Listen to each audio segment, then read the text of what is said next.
Hello dear students, I am Sumit sir और मैं लेकर आया हूँ आपके लिए बीडब्ल्यू का लेक्चर नंबर 7। देखिए, बीडब्ल्यू के पिछले लेक्चर्स में हम लोगों ने यूनिट 4 इलेक्ट्रोमैटिक इंडक्शन स्टार्ट किया था। और ये जो यूनिट है इलेक्ट्रोमैटिक इंडक्शन, इस यूनिट में शुरुआत में हम लोगों ने जो चीज़ें पढ़ा, जैसे magnetic flux, magnetic circuit, magnetic field density, permeability, ठीक है, ये सब चीज़ें, रिलक्टेंस, एमएमएफ, जो भी ये सब चीज़ें हम लोगों ने पढ़ा, ये इलेक्ट्रोमैग्नेटिज्म का पार्ट होता है। इलेक्ट्रोमैग्नेटिज्म, ठीक है। पहले इलेक्ट्रोमैग्नेटिज्म अलग चैप्टर होता था और इलेक्ट्रोमैटिक इंडक्शन अलग चैप्टर होता था। इस बार इसी इलेक्ट्रोमैटिक इंडक्शन वाले चैप्टर में ही शुरुआत में इलेक्ट्रोमैग्नेटिज्म के पार्ट दिए हुए हैं सिलेबस में। तो ये चीज़ तो हम लोग अभी तक पढ़ लिए। अब हम शुरू करने जा रहे हैं इस यूनिट का बहुत इंपॉर्टेंट हिस्सा, इलेक्ट्रोमैटिक इंडक्शन। तो देखिए, ये जो टॉपिक है ये बहुत ज़्यादा इंपॉर्टेंट टॉपिक है, आने वाले सेमेस्टर्स के लिए भी बहुत ज़्यादा इंपॉर्टेंट है। तो देखिए, इसको आप सही से समझिए, क्योंकि ये समझना इसलिए ज़रूरी है कि यहाँ से आपका कॉन्सेप्ट, मतलब पूरे इंजीनियरिंग का कॉन्सेप्ट यहीं से आपका निर्मित होगा। तो इसको आपको अच्छे से पढ़ना बहुत ज़्यादा ज़रूरी है। तो देखिए, इलेक्ट्रोमैटिक इंडक्शन क्या होता है। सच पूछिए तो आजकल आप जितना बिजली देख रहे हैं, आपके घरों में जो बिजली आ रही है या जैसे भी बिजली पैदा हो रही है, एसी सप्लाई खास करके, ये सब कहीं ना कहीं इलेक्ट्रोमैटिक इंडक्शन की देन है। तो आप खुद ही अंदाज़ा लगा सकते हैं कि ये इलेक्ट्रोमैटिक इंडक्शन कितना महत्वपूर्ण होगा। जितना आप मोटर, जनरेटर, आपके सर के ऊपर जो सीलिंग फैन लगा होता है, या घरों में जो भी मोटर या जो भी चीज़ें लगी होती हैं, इन सब में कहीं ना कहीं इलेक्ट्रोमैटिक इंडक्शन के सिद्धांत का यूज होता है। तो ये टॉपिक बहुत ज़्यादा इंपॉर्टेंट है। अब देखिए, ये टॉपिक होता क्या है। तो सबसे पहले इसके पीछे एक छोटी सी कहानी है जो मैं आपको बताऊंगा कि ओरेस्टेड जो वैज्ञानिक थे, ओरेस्टेड, इन्होंने सबसे पहले ये बताया था, मैंने आपको शुरुआती लेक्चर्स में बताया भी था, कि जब किसी तार में धारा बहती है, जब किसी तार में करंट का प्रवाह होता है, तो उस तार के चारों ओर मैग्नेटिक फील्ड उत्पन्न होता है। ये ओरेस्टेड ने सबसे पहले बताया था, ठीक है। और ये मैग्नेटिक फील्ड टेस्ला में कितना होगा, उसकी दिशा क्या होगी, ये सब निकालना मैं आपको सिखा दिया हूँ, ठीक है। स्ट्रेट कंडक्टर होगा, अगर कॉइल होगा, धारावाही प्रणालिका होगी, सबका मैंने आपको बताया था। तो चलो, ये तो आप सीख गए। अब यहाँ पे आपको ये दिख रहा है कि हम लोग कहीं ना कहीं जब इलेक्ट्रिसिटी उत्पन्न कर रहे हैं, तो आसपास में जब हम इलेक्ट्रिसिटी का प्रवाह कर रहे हैं, धारा का प्रवाह कर रहे हैं, तो कहीं ना कहीं फ्लक्स जनरेट हो रहा है, ठीक है। फ्लक्स उत्पन्न हो रहा है, मैग्नेटिक फील्ड का मतलब फ्लक्स, ठीक है। तो फ्लक्स उत्पन्न हो रहा है। अब वैज्ञानिकों के दिमाग में ये बात चल रही थी कि चलो, ओरेस्टेड ने तो अपना काम कर दिया। अब दिमाग में उनके ये चल रहा था कि क्या इसका उल्टा भी सत्य होगा। मतलब ओरेस्टेड ने ये बताया कि करंट के द्वारा, इलेक्ट्रिसिटी के द्वारा हम लोग फ्लक्स, मैग्नेटिक फ्लक्स उत्पन्न किए, तो क्या इसका उल्टा भी कभी हो सकता है क्या, कि फ्लक्स के द्वारा, मैग्नेटिक फ्लक्स के द्वारा करंट पैदा हो जाए, ठीक है। तो अगर ये हो रहा है तो संभवतः ये भी हो जाएगा कि फ्लक्स से बिजली पैदा हो जाए। तो बहुत सारे प्रयोग किए गए। बाद में एक इंग्लिश साइंटिस्ट है, इंग्लिश साइंटिस्ट ब्रिटेन के, जिनका नाम था माइकल फैराडे, ठीक है।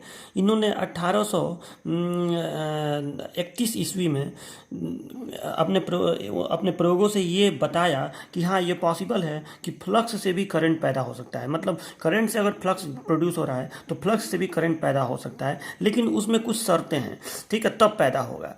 तो उन्होंने वो क्या बताया, इन्हीं सब चीज़ों को आप समझेंगे इलेक्ट्रोमैग्नेटिक इंडक्शन के अंतर्गत। तो देखिए, माइकल फैराडे ने ये बताया कि अगर कोई भी कॉइल है, कोई भी कॉइल, कॉइल का मतलब तारों का फेरा, ठीक है। तो अगर कोई भी कॉइल है, तो उन्होंने ये बताया कि उस कॉइल में बिजली यानी करंट प्रवाहित होने लगेगा, एक शर्त हो अगर तब, कि उस कॉइल को जो भी फ्लक्स मिल रहा है, जहाँ से भी मिल रहा है, किसी, जाहिर सी बात है किसी मैग्नेट से ही तो मिलेगा, तो जहाँ से भी उसको फ्लक्स मिल रहा है, अगर उस कॉइल को जो फ्लक्स मिल रहा है, यानी मैं थोड़ा सा इसको टेक्निकली बोलूँ तो आप कहेंगे उस कॉइल में जो फ्लक्स लिंक हो रहा है, अगर उस लिंक्ड फ्लक्स में, या कॉइल से संबद्ध, हिंदी में बोलेंगे तो आप संबद्ध फ्लक्स कहेंगे, तो अगर उस कॉइल से लिंक्ड फ्लक्स में परिवर्तन हो, तो उस कॉइल में धारा का प्रवाह होने लगेगा, ये, ठीक है। ये माइकल फैराडे ने बताया, ठीक है।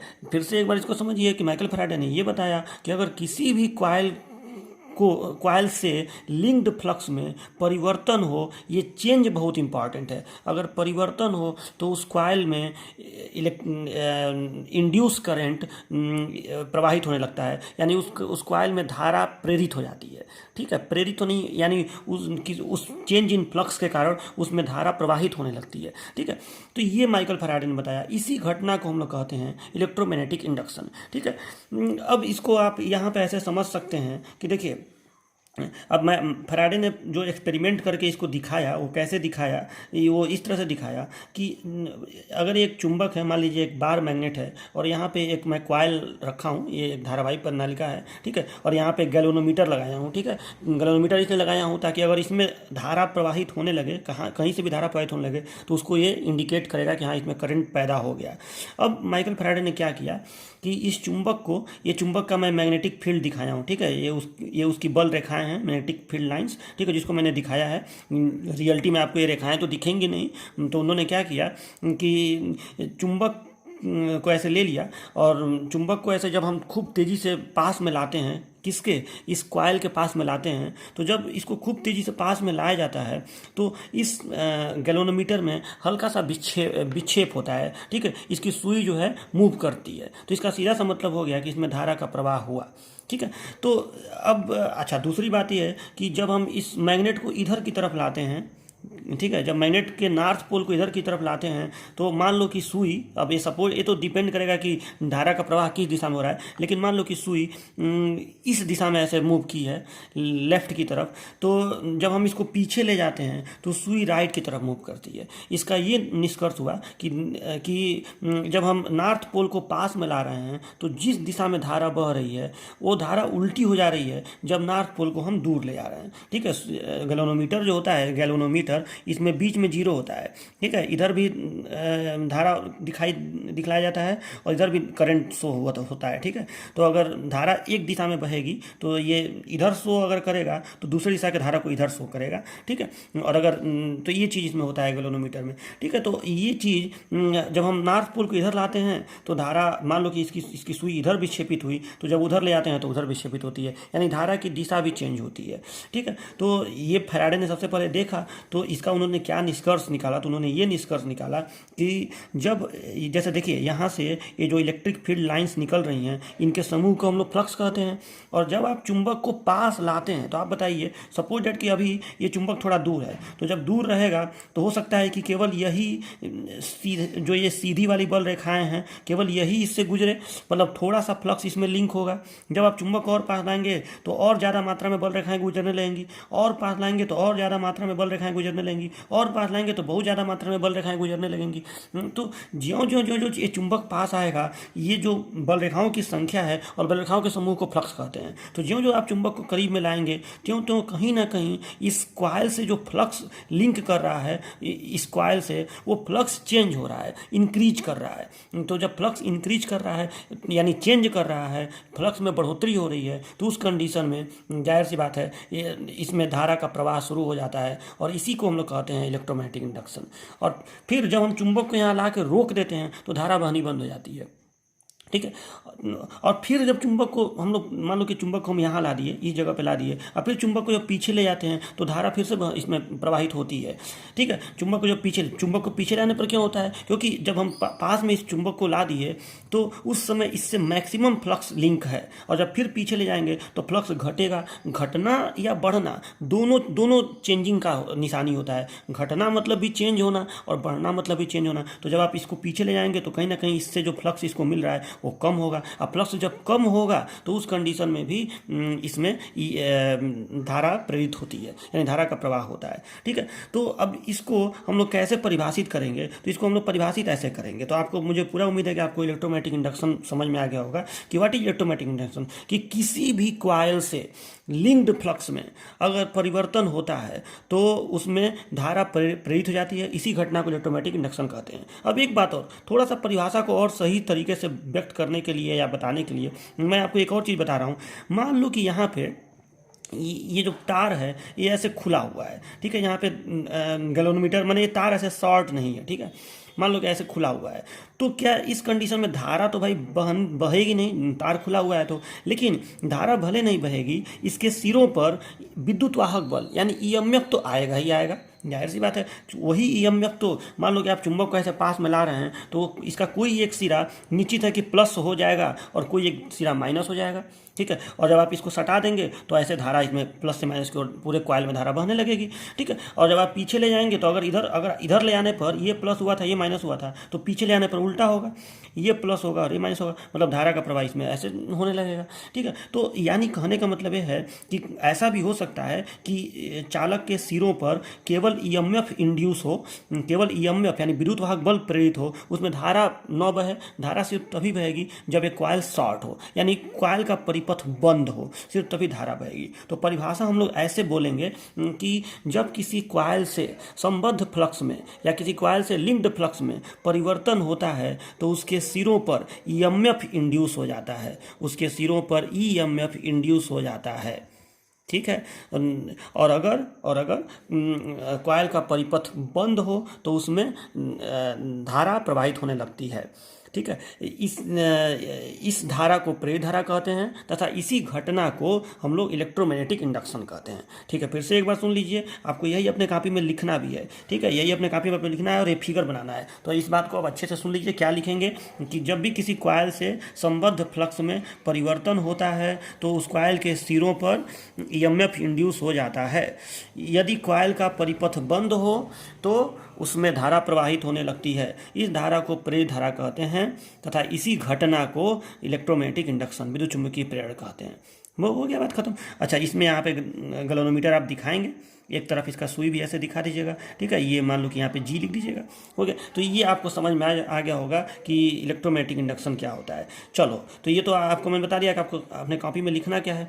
थोड़ा सा मैं इसको और डिटेल में अभी आपको समझाना चाहता हूँ, क्योंकि इतने से ही बातें क्लियर नहीं होंगी। तो देखो, अब फैराडे जो थे, जब उन्होंने ये देख लिया कि चुंबक को आगे पीछे करने पर, मतलब इधर लाने पर धारा बह रही है, उधर ले जाने पर धारा विपरीत दिशा में बह रही है, तो उन्होंने ये समझ गए कि हाँ, अगर इस कॉइल को जो फ्लक्स मिल रहा है उसमें चेंज हो रहा है तो ईएमएफ इंड्यूस हो रहा है, ठीक है। यानी हम बिजली पैदा कर सकते हैं इस तरह से, कुछ मतलब थोड़ा और व्यवस्थित तरीके से अगर हम इस चीज़ को करें तो हमारा इलेक्ट्रिसिटी पैदा हो सकता है, ठीक है। अगर हम किसी कॉइल को, मान लो कि इस कॉइल में कहीं से कोई बिजली पैदा करने वाला, इसमें कोई सेल तो लगा नहीं है, लेकिन हम खाली इसके आसपास में मैग्नेटिक फील्ड को थोड़ा सा, मतलब यहाँ पे चुंबक को थोड़ा आगे पीछे करें, मैंने कैसे भी करके इसके फ्लक्स में चेंज करें तो यहाँ बिजली पैदा हो रही है, ठीक है। तो अब देखो, अब इसमें फैराडे ने एक एक्सपेरिमेंट और किया कि अगर हम यहाँ पे चुंबक न रख के और यहाँ पे भी एक कॉइल ही रख दें, मान लो कि यहाँ पे चुंबक न रख के हम यहाँ पे भी एक कॉइल ही रख दें ऐसे, ठीक है। मैं थोड़ा सा ऐसे बता रहा हूँ आपको कि मान लो कि एक कॉइल है, ऐसे एक कॉइल रख दें और इस कॉइल को हम लोग एक सेल से जोड़ दें, इस कॉइल को हम एक सेल से जोड़ दें और इस सेल में धारा नियंत्रक लगाकर इस सेल की धारा में परिवर्तन करें, ठीक है। मान लो कि यहाँ हमने प्लस माइनस, ये इसमें डीसी सप्लाई ही है, ठीक है, तो डीसी सप्लाई है और इसमें ये धारा नियंत्रक लगा दिए, मतलब इस प्रतिरोध को जब हम आगे पीछे सरकाएंगे तो इसमें बहने वाली धारा में परिवर्तन होगा। तो जब इसके धारा में परिवर्तन होगा तो आप पहले एक बात बताइए कि ये तो आप जान ही रहे हैं कि जब धारा बहती है किसी भी चालक में तो उसके आसपास में मैग्नेटिक फ्लक्स पैदा होता है, यानी यहाँ पे मैग्नेटिक फ्लक्स ऐसे प्रोड्यूस होगा, इस तरह से मैग्नेटिक फ्लक्स प्रोड्यूस होगा, यानी जो बल रेखाएं हैं ऐसे ऐसे इसमें से निकलेंगी, ठीक है। तो अब देखिए, जब यहाँ पे मैग्नेटिक फ्लक्स प्रोड्यूस होगा और जब आप इसको आगे पीछे ऐसे ऐसे करेंगे, इस तरह से ऐसे ऐसे करेंगे, तो उस कंडीशन में आपको ये तो मालूम अभी तक चली गया है कि जब जो फ्लक्स होता है वो एमएमएफ, फ्लक्स जो होता है वो एमएमएफ के समानुपाती होता है, फाई प्रोपोर्शनल टू एमएमएफ होता है, ठीक है। आप सूत्र देखबे कि हैं कि जितना ज़्यादा एमएमएफ होगा उतना ज़्यादा फाई होगा, और एमएमएफ जो है वो एन आई होता है। आप ये भी देख चुके हैं कि एमएमएफ जो है एन आई होता है, यानी मैं डायरेक्टली कहूँ तो आई जितना ज़्यादा, चूँकि एन तो कांस्टेंट होता है फेरों की संख्या, आई जितना ज़्यादा होगा इस कॉइल में उतना ही ज़्यादा फ्लक्स होगा, ठीक है। तो अगर आप इसको आगे पीछे कर रहे हैं, यानी आप इस तार की धारा में परिवर्तन कर रहे हैं, तो यहाँ फ्लक्स में भी परिवर्तन होगा। अब एक बार बताइए कि यहीं पे पास में मैं एक दूसरा कॉइल अगर रख दूं ऐसे, अगर मैं एक दूसरा कॉयल ऐसे रख दूं, इसको खाली ऐसे शॉर्ट करके छोड़ दूं, या मन करे तो एक गैलोनोमीटर लगा दूं, ठीक है। गैलोनोमीटर खाली इसलिए कि मुझे देखना है कि इसमें धारा प्रवाहित हो रही है कि नहीं। तो जानते हैं क्या होगा, जब तक मैं यहाँ पे, जब तक मैं इसमें बहने वाली धारा में परिवर्तन करता रहूँगा, तब तक इसमें भी धारा प्रवाहित होती रहेगी। बात को समझ लीजिए अच्छे से। देखिए मतलब यहाँ पे हमें चुंबक को आगे पीछे मूव कराना पड़ रहा है। यहाँ पे मतलब कहने का मतलब ये है कि ये जो मैग्नेटिक फील्ड है, ये जो मैग्नेटिक फ्लक्स है, इसको हमें गतिमान करना पड़ रहा है, ठीक है। और जब हम गतिमान कर रहे हैं तो गतिमान होने से चूंकि बल रेखाएं इस तरह से व्यवस्थित होती हैं कि जब वो गतिमान होंगी तो ऑटोमेटिक इस कॉइल के फ्लक्स में चेंज होगा ही होगा। वो मैं आपको समझाया हूँ, ठीक है। जब आगे जाएगा तो फ्लक्स ज़्यादा मिलेगा, पीछे आएगा तो फ्लक्स कम मिलेगा। तो यहाँ पे हम गतिमान करके फ्लक्स में चेंज किए, लेकिन यहाँ पे हम इस रेजिस्टेंस को बैरी कर रहे हैं, तो हम करंट में चेंज करके जो फ्लक्स में चेंज कर रहे हैं, मतलब हम फ्लक्स को गतिमान नहीं कर रहे हैं। ये नहीं है कि फ्लक्स आगे पीछे हो रहा है, हम केवल फ्लक्स के मान में यहाँ चेंज कर रहे हैं, करंट के मान को चेंज करके इस रेजिस्टेंस से। तभी भी यहाँ पे ईएमएफ इंड्यूस होता है और इसमें धारा प्रवाह, माने ये गैलोनोमीटर जो है ये विक्षेप शो करता है, ठीक है, यानी इसमें धारा प्रेरित होती है। तो इसका निष्कर्ष फिर वही बात आ गई सामने। मतलब आप कभी भी परिभाषा देते समय ये कहने की जरूरत नहीं है कि जब हम चुंबक को आगे पीछे करते हैं तो धारा उसमें प्रेरित होती है, ठीक है, क्योंकि यहाँ तो हम किसी चुंबकीय क्षेत्र को आगे पीछे नहीं कर रहे हैं, यहाँ तो केवल फ्लक्स के मान में परिवर्तन करा रहे हैं, ठीक है। तो लेकिन ये जो परिभाषा मैं बताया हूँ आपको कि फ्लक्स के मान में चेंज होता है तो ईएमएफ इंड्यूस होता है, ये परिभाषा एकदम हर जगह वैलिड है। तो इलेक्ट्रोमैग्नेटिक इंडक्शन की परिभाषा देनी है तो सबसे सटीक परिभाषा यही है, ठीक है, कि जब भी किसी, अब इस कॉइल को जो फ्लक्स इसके वजह से ये जो फ्लक्स इसको मिलेगा घूम घूम के, इसको भी तो ये फ्लक्स मिलेगा, तो इस कॉइल को जो फ्लक्स मिलेगा अगर इसमें फ्लक्स में चेंज हो रहा है तो इसमें भी फ्लक्स में चेंज हो रहा है, ठीक है। और इसमें चेंजिंग फ्लक्स आएगा तो जाहिर सी बात है इसमें ईएमएफ इंड्यूस हो जाएगा। ये शॉर्ट है, तार बंद है तो धारा बहेगी, ठीक है। यहाँ पे हाँ, यहाँ पे ध्यान देने बात यह है कि यहाँ पे हमें पहले से एक बैटरी चाहिए, मतलब एक धारा पैदा करने वाला एक सामान चाहिए और उसके मदद से हम इसमें करंट प्रोड्यूस कर रहे हैं, ठीक है। इसमें वैसा कुछ नहीं चाहिए, इसमें तो कोई बैटरी की कहीं बैटरी वोटी नहीं है, इसमें बस हम चुंबक को आगे पीछे कर रहे हैं और यहाँ पे हमको करंट मिल गया, ठीक है। तो ये होता है इलेक्ट्रोमैग्नेटिक इंडक्शन। तो अब देखिए, तो मुझे पूरा उम्मीद है कि आपको इलेक्ट्रोमैग्नेटिक इंडक्शन का कॉन्सेप्ट समझ में आएगा। तो आप कॉपी में पहला हेडिंग इलेक्ट्रोमैग्नेटिक इंडक्शन डाल के और इसको लिख लीजिएगा। स्टूडेंट्स एक बात और सुन लीजिए कि आपको ये तो समझ में आ गया कि हम जब इस मैग्नेटिक फील्ड को या इस मैग्नेट को मूव करेंगे, ठीक है, तो उस कंडीशन में यहाँ पे इलेक्ट्रोमैग्नेटिक इंडक्शन होगा। अब देखिए दो बातें, एक बात इसमें और समझ लीजिए कि अगर हम इस मैग्नेट को स्थिर रखें, मतलब मैग्नेटिक फील्ड को स्थिर रखें और ये जो कॉइल है इसी को ऐसे ऐसे करें तो भी यहाँ पे ईएमएफ इंड्यूस होगा, ठीक है। अगर इसी को हम ऐसे ऐसे आगे पीछे करें तो भी यहाँ पे ईएमएफ इंड्यूस होगा, इसमें धारा का प्रवाह होगा। यानी हमें ये फाइनल हमारा कंक्लूजन ये निकला कि कैसे भी फ्लक्स में अगर चेंज होगा तो इलेक्ट्रोमैग्नेटिक इंडक्शन की घटना होगी, ठीक है। अच्छा, जब हम लोग मैग्नेटिक फील्ड को गतिमान रखते हैं, ठीक है, या फिर ऐसे समझिए कि जब हम लोग इसको कॉइल को गतिमान रखते हैं, कॉइल को या कंडक्टर मैं लिख दे रहा हूँ कि जब हम लोग कंडक्टर को गतिमान रखते हैं और मैग्नेटिक फील्ड को स्थिर रखते हैं, ठीक है, कंडक्टर को हम लोग गतिमान रखते हैं और मैग्नेटिक फील्ड जो है उसको स्थिर रखते हैं, इसको स्थिर रखते हैं, और तब जो अब देखिए बिजली पैदा हो रहा है और बिजली पैदा करने वाले ऑपरेटर्स को हम लोग क्या कहते हैं, बिजली पैदा करने वाला जो मशीन होता है उसे हम कहते हैं जनरेटर। आप ये नाम जरूर सुने होंगे, जनरेटर, ठीक है, जो इलेक्ट्रिसिटी उत्पन्न करता है, ठीक है। हालांकि इलेक्ट्रिसिटी उत्पन्न नहीं की जाती है, रियलिटी तो यह है कि वहाँ मैकेनिकल एनर्जी इलेक्ट्रिकल एनर्जी में कन्वर्ट होता है, लेकिन ठीक है, बोल चाल के पास उतना चलता है। तो जो जनरेटर है मतलब इलेक्ट्रिसिटी उत्पन्न करता है। तो अब ये जनरेटर भी दो तरह के होते हैं, एक होता है डीसी जनरेटर और एक होता है एसी जनरेटर। तो जनरली डीसी जनरेटर में क्या होता है कि कंडक्टर गतिमान होता है और फील्ड स्थिर होता है। मेरे कहने का मतलब ये है कि ये जो मैग्नेटिक फील्ड आपको दिख रहा है वो स्थिर रहता है और एक कंडक्टर ही ऐसे ऐसे ऐसे गतिमान रहेगा। तो उस समय इस सिस्टम का प्रयोग हम लोग डीसी जनरेटर में करते हैं, ठीक है। और एसी जनरेटर में हम लोग क्या करते हैं कि फील्ड को गतिमान रखते हैं और कंडक्टर को स्थिर रखते हैं। एसी जनरेटर में हम लोग कंडक्टर को स्थिर रखते हैं और फील्ड को गतिमान रखते हैं, ठीक है। उसे AC जनरेटर कहते हैं। अब एक बात और कि आप अभी AC और DC के लफड़े में बहुत ज़्यादा मत पड़िए, क्योंकि जब आपको अभी मैं जो पढ़ा रहा हूँ वो सब DC ही है, लेकिन जब मैं आपको AC चैप्टर पढ़ाऊँगा तो पूरा डिटेल आपको इन दोनों का अंतर और ये सब चीज़ें बताऊँगा। ठीक है, अभी आप इतना जानिए कि कुछ होता है AC और DC भी, ठीक है, कि अगर हम इसको जनरली मतलब जो DC जनरेटर होता है उसमें हम लोग इसको गतिमान रखते हैं, फील्ड को स्थिर रखते हैं। ठीक है, एक नॉलेज के लिए मैं अभी बता दे रहा हूँ, आगे आपको DC और AC का पूरा कॉन्सेप्ट मैं आपको समझाऊंगा, वो अब दूसरा टॉपिक है, तो मैं उस टॉपिक पर भी इतना डिटेल में नहीं जाना चाह रहा हूँ। ठीक है, तो ये छोटी सी बात है कि जनरली DC जनरेटर में हम लोग इसको गतिमान रखते हैं, किसको, कंडक्टर को, और फील्ड को स्थिर रखते हैं, और AC जनरेटर में हम लोग फील्ड को गतिमान रखते हैं, कंडक्टर को स्थिर रखते हैं। तो ये भी एक छोटी सी बात है जिसको याद रखिएगा। ठीक है, और इसमें जो ये मैं बोल रहा हूँ गतिमान करना, स्थिर करना, रियलिटी में हम ऐसा नहीं करते हैं कि एक चुंबक लेके ऐसे ऐसे ऐसे ऐसे कोई गतिमान कराए। और देखो बात यह है कि अब ऐसा नहीं है कि DC जनरेटर एकदम ऐसा ही होता है, ऐसा कोई जनरेटर होता नहीं है। वो सब में आपको धीरे धीरे आप बातों को समझेंगे, एक के बाद एक परत दर परत आपको हर चीज़ समझ में आती जाएगी कि DC जनरेटर में क्या होता है। ये एक बेसिक कॉन्सेप्ट है कि सिस्टम सिद्धांत यही रहेगा कि आपको फ्लक्स में चेंज करना है। ठीक है, AC जनरेटर में भी सिद्धांत यही रहेगा कि फ्लक्स को चेंज करना है। अब कैसे वो चेंज होगा, पूरा सिस्टम कैसे होगा, ठीक है, ये सब आपको धीरे धीरे धीरे समझ में आएगा। ठीक है, तो बस इतना अभी के लिए है कि जब फ्लक्स में चेंज होगा तो EMF इंड्यूस होगा, धारा प्रेरित होगी, और इसी घटना को हम लोग इलेक्ट्रोमैग्नेटिक इंडक्शन कहेंगे। अच्छा, इसमें आपको एक चीज़ और दिख रहा होगा कि कहीं ना कहीं जो मैकेनिकल एनर्जी है वही यहाँ इलेक्ट्रिकल एनर्जी में चेंज हो रहा है, और यही तो जनरेटर का काम भी होता है। ठीक है, तो अरे गतिमान है और यहाँ एनर्जी मिल रहा है हमको, यहाँ मैकेनिकल एनर्जी है, यहाँ इलेक्ट्रिकल एनर्जी है, तो धीरे धीरे आपको हर बात समझ में आएगी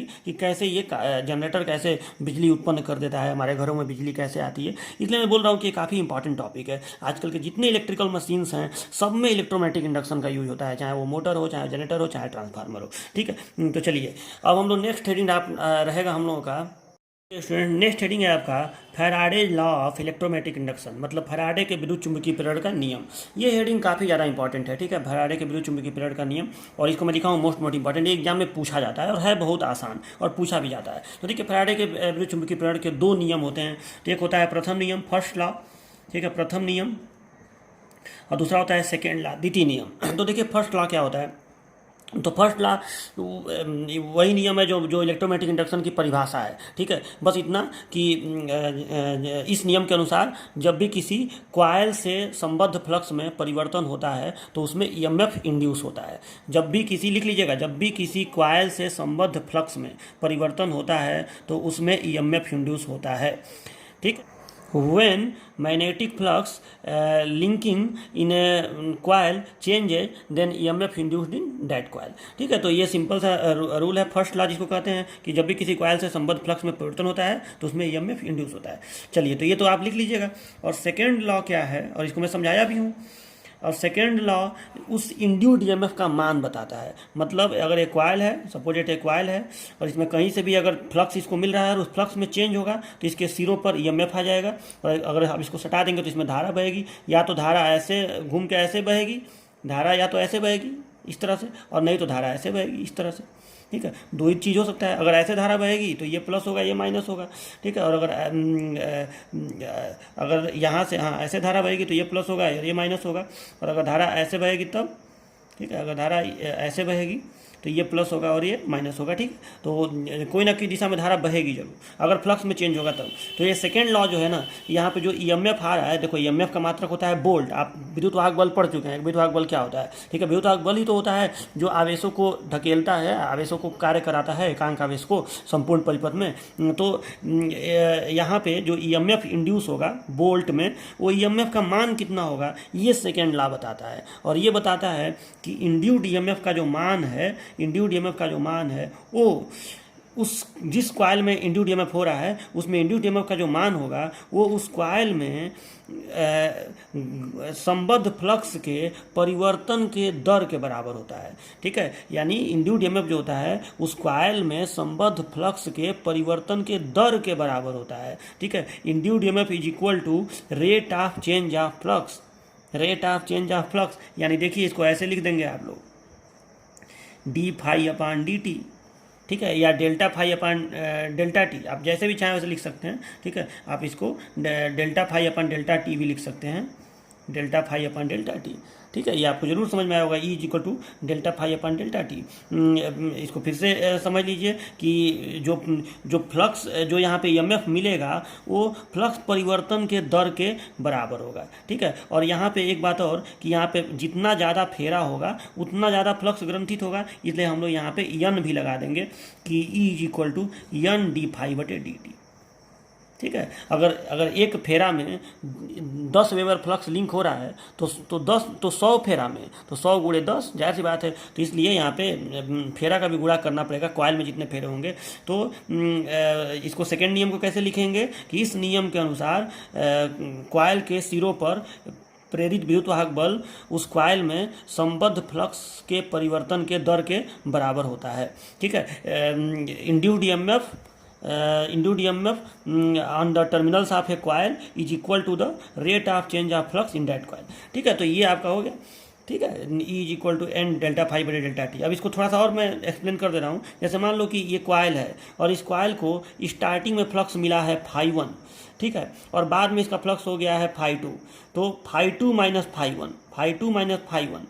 ठीक है, ये आप करेंगे तो आपको निकल जाएगा delta phi, phi 2 minus phi 1 करेंगे तो डेल्टा फाई निकल जाएगा, अंतिम फ्लक्स माइनस प्रारंभिक फ्लक्स। और ये कितना देर में परिवर्तन हुआ है वो डिपेंड करता है, मतलब T2 माइनस T1। मान लो फाई 1 फ्लक्स T1 समय पे है और फाई 2 फ्लक्स T2 समय पे है, तो आप T2 माइनस T1 कर दीजिए। ठीक है, यानी delta phi upon delta T और इसमें जितना फेरा हो उसका गुणा कर दीजिए। तो ये करने पर जो आएगा वो आएगा वोल्ट में, मतलब इतना वोल्ट यहाँ पे ईएमएफ पैदा होगा। और आप इसको खुद सोचिए, जरा सा आप इसको खुद सोचिए, मैं थोड़ा सा इसको और सही से आपको एक्सप्लेन कर रहा हूँ। जैसे मान लो कि ये एक चुंबक है और एक कॉइल है, ठीक, और आप इस चुंबक को एकदम धीमे धीमे ऐसे गतिमान किए और अगली बार मान लीजिए खूब जल्दी जल्दी ऐसे गतिमान किए। तो आप बताइए कि जब आप धीमे धीमे गतिमान करेंगे तो मान लो कभी ये चुंबक दूर है, इसके पास मान लो कि अभी 0 वेबर का फ्लक्स है क्योंकि ये चुंबक दूर है। धीरे धीरे जब आप इसको पास ला दिए एकदम, तो हो सकता है ना कि इसका फ्लक्स जो है वो 5 वेबर हो जाए। ठीक है, या मिली वेबर कहो या वेबर कहो। ठीक है, तो 0 वेबर से 5 वेबर हो गया, फ्लक्स में परिवर्तन हुआ। और ये होने में कुछ समय लगेगा कि नहीं, आप धीरे धीरे से पास ला रहे हैं तो 0 से 5 होने में कुछ समय लगेगा कि नहीं। मान लो समय लगा 10 सेकंड, तो इस कंडीशन में rate of change of flux क्या होगा, 5 माइनस 0 अंतिम फ्लक्स माइनस प्रारंभिक फ्लक्स। अब बटे समय, देखो ये समय कभी भी दर बता देता है कि अगर ये 5 वेबर फ्लक्स 10 सेकेंड में परिवर्तित हुआ, 10 सेकेंड में फ्लक्स का परिवर्तन 5 वेबर है, क्योंकि 5 माइनस 0 किए तो 5 वेबर आया, तो 10 सेकेंड में अगर परिवर्तन 5 वेबर है तो 1 सेकेंड में 5/10 इतना वेबर प्रति सेकंड ये परिवर्तन हो गया। ठीक है, तो कहीं ना कहीं डेल्टा फाई बटे डेल्टा टी नहीं करना पड़ा यहाँ पे, तो वही चीज़ यहाँ पे होता है। तो अगर आप समय से भाग दें तो आपको पता चल जाएगा 1 सेकंड में कितना फ्लक्स परिवर्तित हो रहा है। ठीक है, अब एक बार बताइए, अगर इसको खूब जल्दी जल्दी आदमी आगे पीछे करे तो हो सकता है ना कि 2 ही सेकंड में ये परिवर्तन हो जाए, क्योंकि अगर धीमे लाया है तो 0 से 5 हो गया है, तो तेज लाएगा तो भी 0 से 5 होगा। लेकिन अब 2 ही सेकंड में अगर हो गया तो देखो 2 सेकंड में 5 वेबर, तो 1 सेकंड में 5/2, तो यहाँ पे कितना आया 2.5 वेबर पर सेकेंड। यहाँ पे फ्लक्स का परिवर्तन आया 2.5 वेबर पर सेकेंड और यहाँ पे फ्लक्स का परिवर्तन आया 0.5 वेबर पर सेकेंड। अब बताओ 0.5 में और 2.5 में कौन बड़ा है, 2.5 बड़ा है कि नहीं। तो इसका मतलब ये हुआ कि तो अब 2.5 बड़ा है, तो यहाँ पे अगर आप जल्दी जल्दी पास में लाएंगे तो फ्लक्स परिवर्तन का दर ज़्यादा है। कम समय में पास लाएंगे तो फ्लक्स परिवर्तन का दर ज़्यादा होगा, तो ज़्यादा मात्रा में यहाँ वोल्टेज पैदा होगा। मतलब वही चुंबक वही कॉइल, लेकिन अगर आप जल्दी जल्दी आगे पीछे करने लगे तो यहाँ पे वोल्टेज ज़्यादा पैदा होगा। ठीक है, यानी इंड्यूस्ड ईएमएफ जो है फ्लक्स परिवर्तन के दर के बराबर होता है। तो ये याद रखिएगा, यही द्वितीय नियम है।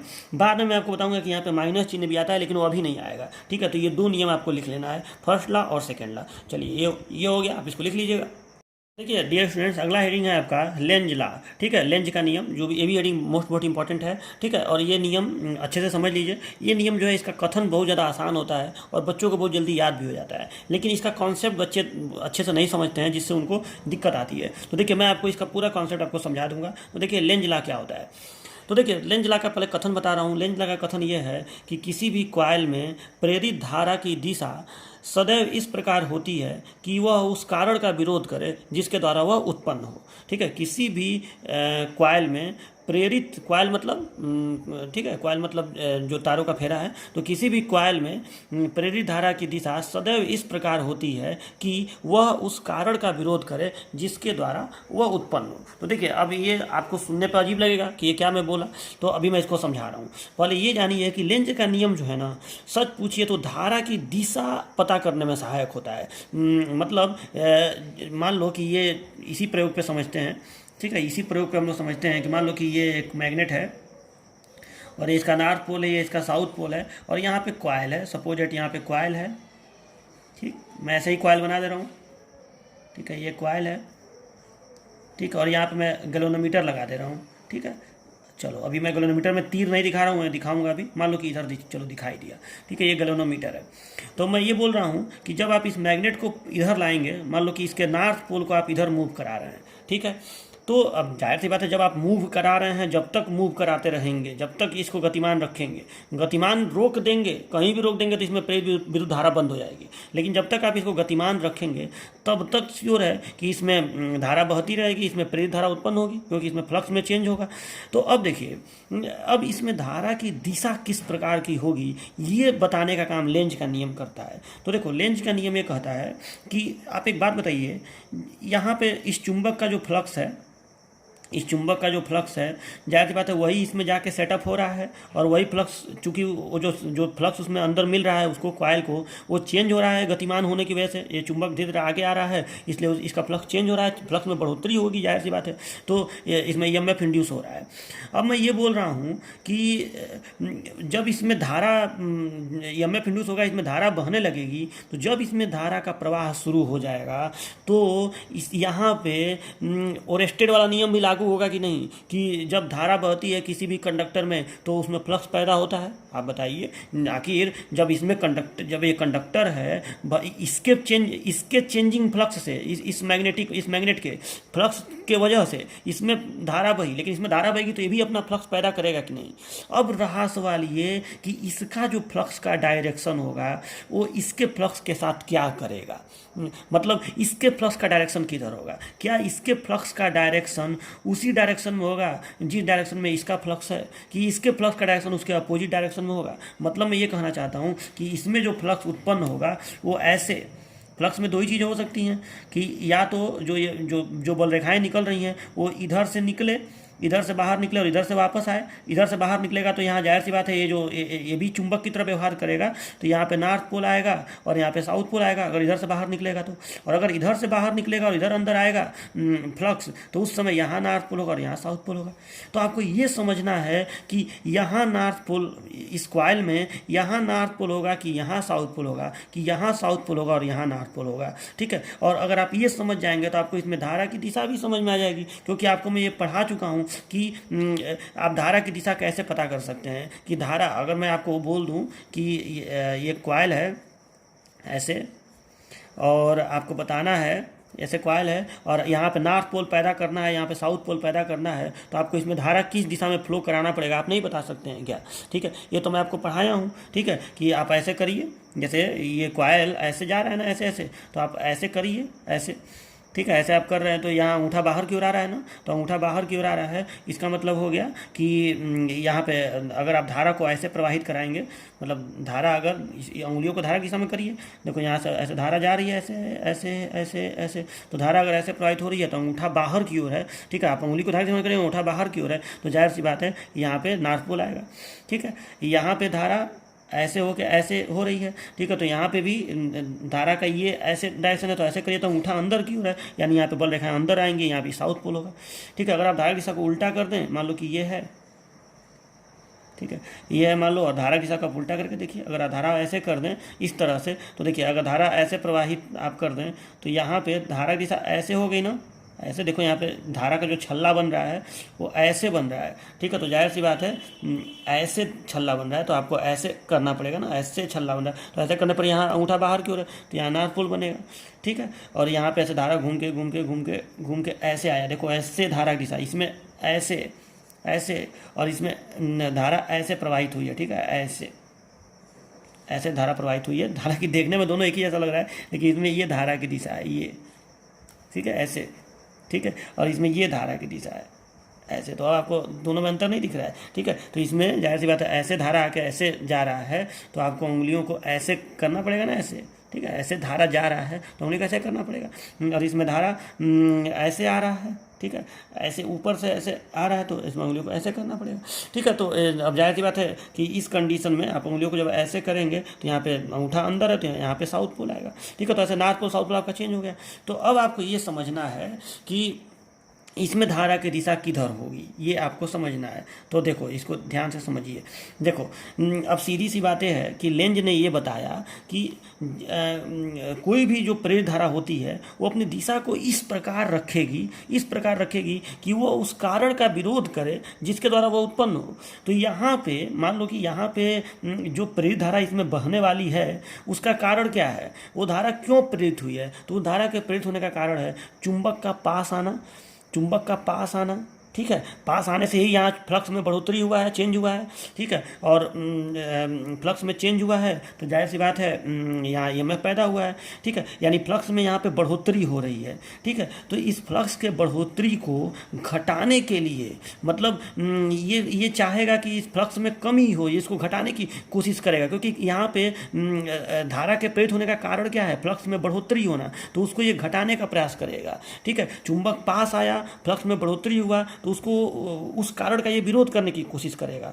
कैसे कोशिश करेगा विरोध करने का, तो उसके लिए ये यहाँ पे भी नॉर्थ पोल ही पैदा करेगा, यहाँ पे भी ये नॉर्थ पोल ही पैदा करेगा और यहाँ पे साउथ पोल। नॉर्थ पोल इसलिए क्योंकि ये चुंबक पास आ रहा है तो ये चाहेगा कि नहीं ये पास न आए, उधर ढकेला जाए, ठीक है। तो जाहिर सी बात है ये विरोध करने के लिए यहाँ पे नॉर्थ पैदा करेगा, यहाँ पे साउथ पैदा करेगा। अब आप अच्छी तरह से बता सकते हैं कि नॉर्थ पैदा करने के लिए यहाँ पे धारा को कैसे प्रवाहित करेगा, ऐसे, ठीक है। मतलब धारा इस कॉइल में ऐसे प्रवाहित होगी, ठीक है, ऐसे धारा प्रवाहित होगी। अब ऐसे धारा अगर प्रवाहित होगी तो जाहिर सी बात है फ्लक्स ऐसे निकलेगा यहाँ से, ठीक है। तो बताओ इसका फ्लक्स ऐसे और ऐसे इसके फ्लक्स की दिशा है और इसके फ्लक्स की दिशा ऐसे, तो कहीं ना कहीं इसका फ्लक्स जो है उसके फ्लक्स को कम करने का प्रयास करेगा, ठीक है। मतलब विरोध ये इसी तरह से करता है कि जब इसमें धारा प्रेरित होगी तो वो अपने दिशा को इस प्रकार रखेगा कि इसका जो फ्लक्स हो वो उसके फ्लक्स का विरोध करे, ठीक है। विरोध कैसे करेगा कि वहाँ फ्लक्स बढ़ रहा है तो ये उसको घटाने की कोशिश करेगा, माने ये अपनी दिशा को उसके विपरीत दिशा में रखेगा।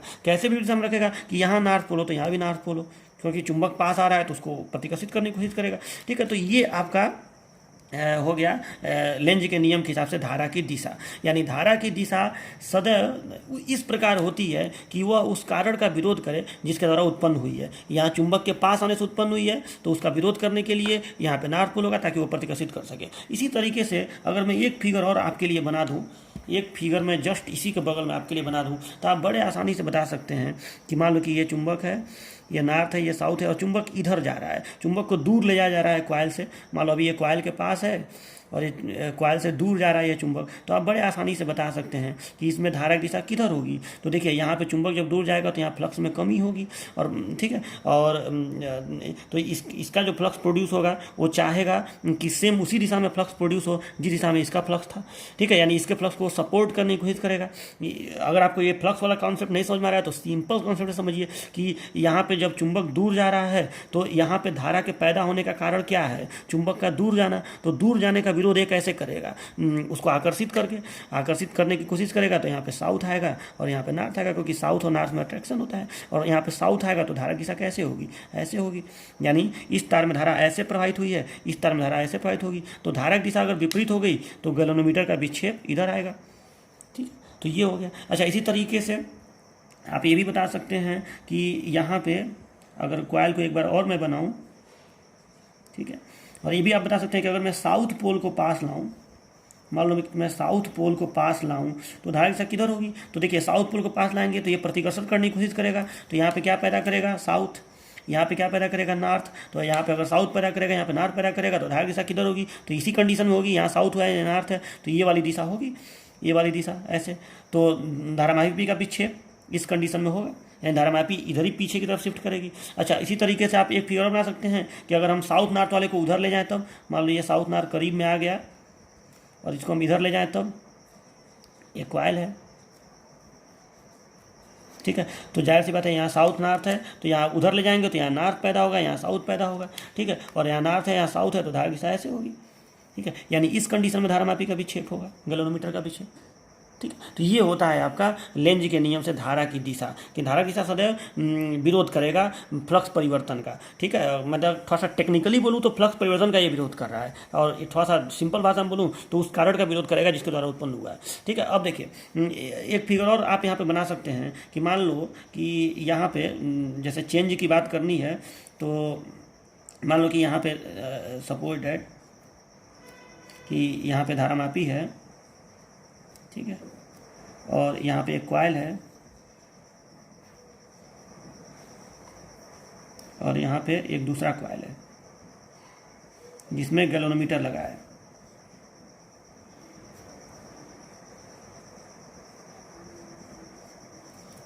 क्योंकि आपको पता है चेंज तो हम ऐसे भी करा सकते हैं। ठीक है, और मैं दो फिगर बना रहा हूँ, इसका एक रीजन है, मैं क्यों दो बना रहा हूँ अभी बता रहा हूँ आपको।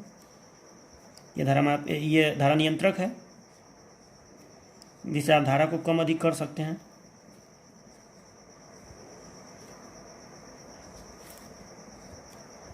और यहाँ पे बगल में एक कॉइल है। चलो ये भी जी गैल्वेनोमीटर। चलो अब देखो, अब मैं यहाँ पे बता रहा हूँ कि यहाँ पे मान लीजिए कि डीसी सप्लाई अगर इसमें धारा बह रही है, तो मान लो कि आप धारा नियंत्रण को आगे पीछे करके आप एक बार धारा को बढ़ाइए, और मैंने एक फिगर में आप धारा को बढ़ाइए। ठीक है, तो मैं यहाँ पे तीर बना के यहाँ पे लिख दे रहा हूँ कि मान लो कि इस फिगर में आप धारा में वृद्धि कर रहे हैं। ठीक है, यहाँ पे मान लीजिए कि मैं लिख दे रहा हूँ कि यहाँ पे धारा की दिशा तो ऐसे ही रहेगी, आप दिशा नहीं बदल रहे हैं, केवल धारा में वृद्धि कर रहे हैं। ठीक है, धारा में मान लीजिए आप वृद्धि कर रहे हैं। ठीक है, और इस फिगर में धारा नियंत्रक के माध्यम से मान लीजिए उसी दिशा में धारा बह रही है, लेकिन आप धारा में कमी कर रहे हैं। ठीक है, यहाँ पे शॉर्टकट में लिख दे रहा हूँ, मान लो कि यहाँ पे आप धारा में कमी कर रहे हैं। ठीक है, धारा नियंत्रक है आपके पास, तो देखिए जब आप वृद्धि करेंगे तो फिर इसको समझिए कि जब आप धारा में वृद्धि करेंगे तो फ्लक्स में वृद्धि होगा, फ्लक्स में वृद्धि होगा तो इसको बढ़ा हुआ फ्लक्स, इसको कम फ्लक्स से या जीरो फ्लक्स से धीरे धीरे इसका भी फ्लक्स बढ़ता जाएगा। तो अब इसका फ्लक्स बढ़ेगा तो जाहिर सी बात है यहाँ पे ईएमएफ प्रोड्यूस, इसमें धारा बहने लगेगी, प्रेरित धारा। अब इस प्रेरित धारा की दिशा किधर होगी? इसकी दिशा ऐसे होगी कि ऐसे होगी, तो जाहिर सी बात है किधर होगी। यही लेंज का नियम यहाँ पे भी काम करेगा कि इस प्रेरित धारा को उस कारण का विरोध करना है जिसके द्वारा ये उत्पन्न हुई है। तो यहाँ पे प्रेरित धारा के उत्पन्न होने का कारण, फ्लक्स में परिवर्तन तो कारण होता ही है, लेकिन फ्लक्स में वृद्धि है कि कमी है? यहाँ पे प्रेरित धारा के उत्पन्न होने का कारण फ्लक्स में वृद्धि है कि कमी है? तो फ्लक्स में वृद्धि है। तो फ्लक्स में वृद्धि का विरोध कैसे करेगा? तो फ्लक्स में वृद्धि का विरोध ऐसे करेगा कि जिस दिशा में धारा बह रही है उसके विपरीत दिशा में ये धारा अपना बहाएगा। ठीक है, उसके विपरीत दिशा में धारा बहेगा। मतलब इस कॉइल में अगर धारा ऐसे बह रही है, इस कॉइल में धारा ऐसे बह रही है, तो ये अपने धारा को ऐसे प्रवाहित कराएगा। ठीक है, ऐसे धारा को प्रवाहित कराएगा इस तरीके से। ठीक है, ताकि इस कॉइल में अगर धारा इधर से इधर बह रही है, ऐसे धारा बह रही है, ठीक है, तो जाहिर सी बात है इसका अगर धारा ऐसे बह रही है तो इसमें धारा ऐसे बहेगी। ठीक है, ये धारा का विरोध करने की कोशिश करेगा। ठीक है, दोनों में धारा की दिशा विपरीत होंगी, तो इसका फ्लक्स उसके फ्लक्स को घटाने की कोशिश करेगा, जाहिर सी बात है। ठीक है, तो इस तरह से करेगा। अच्छा, यहाँ अगर धारा में कमी हो रही है, तो धारा में अगर ये कमी वाली धारा है, अगर ये कमी होने वाली धारा है, तो उस कंडीशन में ये उसी दिशा में धारा को बहाएगा। अगर इसमें धारा इधर बह रही है तो इसमें भी धारा इधर ही बहेगी। ठीक है, तो इसमें धारा उसी दिशा में बहेगी, तो जाहिर सी बात है इसका फ्लक्स उसका फ्लक्स सेम दिशा में होगा, तो इस तरह से फ्लक्स को सपोर्ट करेगा। तो इसमें मैं धारा की दिशा को इस तरह से तीर से दिखा रहा हूँ, इसमें धारा की दिशा को इस तरह से तीर से दिखा रहा हूँ, क्योंकि धारा की दिशा दोनों में अपोजिट हो गई। ठीक है, तो ये होता है आपका लेंज का नियम। तो देखिए अब लेंज के नियम को, तो देखिए अब आपने कॉपी पे आपको करना क्या है कि एक लाइन पहले लिखना है कि इस नियम के अनुसार प्रेरित धारा की दिशा सदैव इस प्रकार होती है कि वह उस कारण का विरोध करे जिसके द्वारा उत्पन्न होती है। अब इतना फिगर आपको बनाने की जरूरत नहीं है, आप एक काम करिएगा कि ये फिगर और ये फिगर बना लीजिएगा, ये बीच का एक मिस कर दीजिएगा। ठीक है, थोड़ा बहुत तो फिगर आपको बनाना ही पड़ेगा लेंज का नियम समझाने के लिए। हाँ, अब एक बात और, अब इतना करने के बाद कि लेंज के नियम को हम लोग मैथमेटिकली कैसे दर्शाएंगे, तो हम लोग करते क्या हैं कि चूँकि आपको ये तो समझ में आ गया कि लेंज का नियम कहीं ना कहीं, फैराडे ने तो ये बता दिया कि हाँ फ्लक्स परिवर्तन होगा तो ईएमएफ पैदा होगा, ईएमएफ इंड्यूस होगा, लेकिन लेंज ने ये बताया कि उस ईएमएफ से जो धारा बहेगी वो धारा सदैव उस फ्लक्स परिवर्तन का विरोध करेगी। लेंज देखो इनडायरेक्टली यही लेंज के कहने का मतलब था कि फ्लक्स परिवर्तन की वजह से जो धारा पैदा होगी वो धारा की दिशा इस प्रकार होगी कि जो फ्लक्स उसमें चेंज हो रहा है उसका विरोध करे। मतलब फ्लक्स में बढ़ोतरी हो रही है तो वो धारा इस तरह से अपनी दिशा को रखेगी कि फ्लक्स में कमी करने की कोशिश करेगी, और वो धारा अगर फ्लक्स में कमी हो रही होगी तो वो दिशा को को इस प्रकार रखेगी कि फ्लक्स में वृद्धि करने की कोशिश करेगी। तो कहीं ना कहीं जो आपका सूत्र फैराडे ने दिया था कि E is equal to n d phi बटे डी टी या डेल्टा फाई बटे डेल्टा टी, दोनों आप लिख सकते हैं। तो E is equal to n d phi बटे डी टी ये उन्होंने दिया था, लेकिन आपको ये पता चल गया कि कहीं ना कहीं जो ये प्रेरित EMF है, प्रेरित धारा के चाहे प्रेरित EMF कहिए, ठीक है, कहीं ना कहीं ये इस फ्लक्स परिवर्तन का विरोध कर रहा है, फ्लक्स परिवर्तन का विरोध करेगा, ठीक है, मतलब प्रेरित EMF की वजह से जो धारा बहेगी वो इस फ्लक्स परिवर्तन का विरोध करेगा। तो ऐसे चीज़ों में हम लोग माइनस लगा देते हैं। ये बस देखो, ये माइनस का कोई मतलब नहीं है, ठीक है, माइनस का कोई मतलब नहीं है। ये नहीं कि आप आंसर में E बराबर -12 वोल्ट ऐसे, उससे कोई मतलब नहीं है। माइनस बस एक सिंबल के रूप में ऐसे दिखाया जाता है, इंडिकेट करने के लिए कि जो प्रेरित धारा होगी वो फ्लक्स परिवर्तन का विरोध करेगी, फ्लक्स परिवर्तन का विरोध करेगी, ठीक है। तो ये आप जब ये कथन लिख दीजिएगा इनका और ये फिगर बना लीजिएगा तो लिखिएगा कि अतः लेंज के अनुसार E is equal to -n d phi बटे डी टी, जहाँ माइनस यह दर्शाता है, नीचे लिखिएगा, जहाँ माइनस यह दर्शाता है कि फ्लक्स परिवर्तन, प्रेरित धारा फ्लक्स परिवर्तन का विरोध करती है। तो चलिए ये लिख दीजिएगा। अच्छा, अब एक नोट आपको लिखना है, ठीक है, एक नोट छोटा सा आपको लिखना है। नोट क्या लिखना है आपको कि देखिए, नोट आपको ये लिखना है कि जो लेंज का नियम है ना, ये ऊर्जा संरक्षण के नियम को दर्शाता है, ठीक है। ये बात याद रखिएगा, कभी कभी बहुविकल्पी वगैरह क्वेश्चन में पूछ दिया जाता है कि लेंज का नियम किसके संरक्षण को दर्शाता है, धारा के संरक्षण को, आवेश के संरक्षण को, ऊर्जा के संरक्षण को, या किसी और चीज़ के संरक्षण को, ठीक है। तो ये किसके संरक्षण को दर्शाता है? ये दर्शाता है ऊर्जा के संरक्षण को। कैसे? तो इसको आप जल्दी जल्दी मैं थोड़ा सा एक्सप्लेन कर दे रहा हूँ। देखिए कैसे ये ऊर्जा संरक्षण को दर्शाता है। मान लीजिए ऊर्जा संरक्षण को ये इसलिए दर्शाता है कि मान लो ये नॉर्थ है, ये साउथ है, जब आप इसको इधर लाते हैं तो यहाँ पे नॉर्थ बनेगा और यहाँ पे साउथ बनेगा। आपको तो समझ में आ गया है। तो अगर यहाँ पे नॉर्थ बनेगा तो ये इस पर प्रतिकर्षण, जाहिर सी बात है, ये इसको प्रतिकर्षित करेगा। अब प्रतिकर्षण के विरुद्ध आपको कार्य करना पड़ेगा। अगर ये प्रतिकर्षण नहीं इसको करता, तो आपको इस पर कोई बल नहीं लगता, तो आपको कार्य कैसा करना पड़ता, ठीक है। तो जाहिर सी बात है, इस प्रतिकर्षण के विरुद्ध आपको आगे इसको सरकाने के लिए इस प्रतिकर्षण के विरुद्ध कार्य करना पड़ेगा, ठीक है। मैकेनिकल वर्क इसको कहते हैं, यांत्रिक कार्य। तो ये जो आप कार्य करेंगे, ये जो आप मैकेनिकल वर्क करेंगे, यही मैकेनिकल वर्क इसमें इलेक्ट्रिकल एनर्जी के रूप में उत्पन्न हो जाता है, ठीक है। यही मैकेनिकल वर्क इसमें इलेक्ट्रिकल एनर्जी के रूप में उत्पन्न हो जाता है। तो ये कहने का मतलब है कि इसलिए ये ऊर्जा संरक्षण के नियम को दर्शाता है। इसको थोड़ा सा और लॉजिकल तरीके से मैं अगर समझाऊं तो मान लो कि ये तार खुला हुआ है, ठीक है। तो अगर ये तार खुला हुआ है, तब अगर आप इसको इधर ले जाएंगे तो यहाँ पे कोई नॉर्थ और कोई साउथ नहीं बनेगा, क्योंकि जब धारा ही नहीं प्रवाहित होगी, अरे नॉर्थ साउथ कैसे बनता है? जब धारा प्रवाहित होती है तब ये भी चुंबकित हो जाता है, इसमें भी फ्लक्स पैदा होता है, उसी की दिशा से तो निर्धारित होता है कि कौन नॉर्थ है कौन साउथ है। तो जब धारा ही नहीं बहेगी तो खाली EMF आ जाने से नॉर्थ साउथ नहीं होगा, ठीक है। तो उस कंडीशन में अगर यहाँ पे कोई अगर तार खुला हुआ है, तब आप इसको इधर ला रहे हैं, तो उस कंडीशन में यहाँ पे कोई ऊर्जा उत्पन्न नहीं हो रही है, ठीक है, ऊर्जा उत्पन्न नहीं हो रही है। यानी यहाँ पे जो आपका मैकेनिकल वर्क है वो ऊर्जा भाई क्या होता है? इलेक्ट्रिकल एनर्जी बराबर V इंटू आई, वोल्टेज इंटू करंट, दोनों होगा तो ऊर्जा कहलाएगी। खाली वोल्टेज होने से, खाली EMF होने से ऊर्जा नहीं उत्पन्न होगी, ठीक है। तो ऊर्जा तभी उत्पन्न होगी जब यहाँ पे भी नॉर्थ और साउथ रहे, तो ये इसको प्रतिकर्षित करेगा, तो आपको उसके विरुद्ध कार्य करना पड़ेगा, और उसके विरुद्ध जब आप कार्य करेंगे तो जाहिर सी बात है यहाँ पे इलेक्ट्रिकल एनर्जी प्रोड्यूस होगा। तो कहीं ना कहीं ये ऊर्जा संरक्षण के नियम को शो करता है। तो ये भी बात यार नोट में लिख लीजिएगा कि लेंज का नियम ऊर्जा संरक्षण के नियम को शो करता है, ठीक है। अब देखिए स्टूडेंट, मैं 2 क्वेश्चन आपको दे रहा हूँ इस टॉपिक पे जो मैं अभी पढ़ाया हूँ। कि पहला क्वेश्चन है, एक कुंडली के अनुप्रस्थ काट का क्षेत्रफल 10.04 मीटर स्क्वायर है, इसमें 1000 फेरे हैं। इस कुंडली को 5 × 10⁻⁵ वेबर प्रति मीटर स्क्वायर के चुंबकीय क्षेत्र में क्षेत्र के लंबवत लटकाया गया है। कुंडली को 10.2 सेकंड में 90 अंश के कोण पर घुमाया जाता है। कुंडली में प्रेरित विद्युत वाहक बल ज्ञात कीजिए। इंड्यूस्ड EMF निकालना है, E निकालना है। तो देखिए इसको थोड़ा सा आप समझ लीजिए। जैसे बोल रहा है कि ये मान लो कि ये चुंबक है, नॉर्थ और साउथ, इसके बीच में ऐसे कुंडली है, ठीक है। मान लो कुंडली आप चौकोरी ले लीजिए, इस तरह से कुंडली है मान लीजिए। तो इस कुंडली को यहाँ पे कह रहा है कि इस कुंडली के अनुप्रस्थ काट का क्षेत्रफल, माने ये जो क्षेत्रफल है, ठीक है। थोड़ा सा मैं आपको 3 डायमेंशनल व्यू में दिखा रहा हूँ। मान लो ऐसे, ठीक है, मान लो ऐसे बीच में कुंडली को ऐसे रखा गया है, ठीक है। ठीक है, नॉर्थ और साउथ के बीच में। चलो, तो ये कुंडली है। अब इस कुंडली का अनुप्रस्थ काट का क्षेत्रफल आपको दिया है 0.04 मीटर स्क्वायर, और इसमें 1000 फेरे हैं। तो इसका जो क्षेत्रफल है 0.04 मीटर स्क्वायर है, इसमें 1000 फेरा है, मतलब कई फेरा इसमें लपेटा गया है। ठीक है, और इस कुंडली को 5 × 10⁻5 वेबर प्रति मीटर स्क्वायर। ठीक है, यहाँ पर जो चुंबकीय क्षेत्र है वो 5 × 10⁻5 वेबर पर मीटर स्क्वायर का फ्लक्स घनत्व है, वही चुंबकीय क्षेत्र उसको बोलते हैं। 5 × 10⁻5 टेस्ला या वेबर पर मीटर स्क्वायर का चुंबकीय क्षेत्र है, और उसके लंबवत इसको रखा गया है। मतलब जो मैं फिगर बनाया वही लंबवत वाला ही है, ऐसे लंबवत रखा गया है। ठीक है, अब कह रहा है कि कुंडली को 0.2 सेकेंड में 90 अंश घुमा दिया जाता है। मतलब जो कुंडली ऐसे है, इसको 90 अंश का मतलब ऐसे कर दिया गया है। ठीक है, 0.2 सेकेंड में 90 अंश घुमा दिया गया है। तो जाहिर सी बात है, घूमेगा कुंडली तो इसमें फ्लक्स में चेंज आएगा कि नहीं, आप बताइए। बिल्कुल आएगा। आप लोग अच्छी तरह जान रहे हैं कि फाई बराबर BA cos थीटा होता है, ये आपको पढ़ा चुका हूँ मैं। ठीक है, कि फाई बराबर BA cos थीटा। तो यहाँ पे B तो सेम है, B तो इसको वही मिलेगा 5 × 10⁻5 वेबर, B तो नहीं बदलेगा।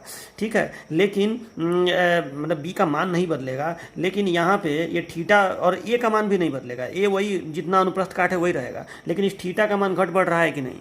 ठीक है, थीटा का मान बदल रहा है ना, थीटा का मान 90 अंश हो रहा है। ठीक है, तो अब नहीं, मतलब यहाँ देख लीजिएगा थीटा का मान कितना, अभी मैं बताऊँगा नहीं, थीटा का मान हो सकता है कुछ और हो। ठीक है, तो मतलब यहाँ पे कुंडली घूम रही है, तो आपको अब ये बताना है कि कुंडली घूमेगी तो फ्लक्स की पहले इस स्थिति में फ्लक्स कितना होगा और इस स्थिति में फ्लक्स कितना होगा। वही आप φ2 - φ1 बटे डेल्टा टी मतलब 0.2 कर देंगे, और फेरा का भी गुणा कर देंगे, n d∅dt कर देंगे, तो आपका प्रेरित विद्युत बल आ जाएगा। मैं इतना हिंट आपको दे दिया, बहुत ही आसान क्वेश्चन है। आपको इस स्थिति में फ्लक्स पता करना है, इस स्थिति में लंबवत वाले में, और फिर ऐसे पता करना है जब समांतर हो जाएगा। आपको मैं पढ़ाया था कि फ्लक्स कब अधिक, लेक्चर नंबर 1 या 2 में पढ़ाया था आपको कि इस स्थिति में फ्लक्स अधिकतम होता है कि न्यूनतम होता है, और इस स्थिति में क्या होता है, सब पढ़ाया हूँ आपको, तो इसको देख लीजिएगा।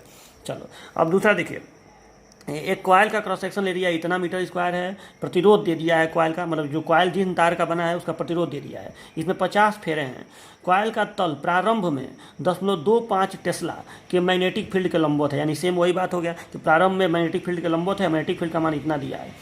यदि कॉइल को 0.5 सेकेंड में 90 अंश घुमा दिया जाए तो उसमें प्रेरित धारा क्या होगी। अरे यार, सेम उसी टाइप का क्वेश्चन है, खाली अंक बदला है, और इसमें बस ये कह रहा है कि कॉइल को 0.5 सेकेंड में 90 अंश घुमा दिया जाए तो उसमें प्रेरित धारा क्या होगी, धारा पूछ रहा है। तो इसमें आपको सिंपल सा ये करना है कि पहले E निकाल लीजिएगा, बोल्ट में आ जाएगा। ठीक है, और जब आ जाएगा तो आप I बराबर E/R कर दीजिएगा, हो गया, तो धारा निकल जाएगी। तो इन दोनों का आंसर मुझे करके बताइएगा।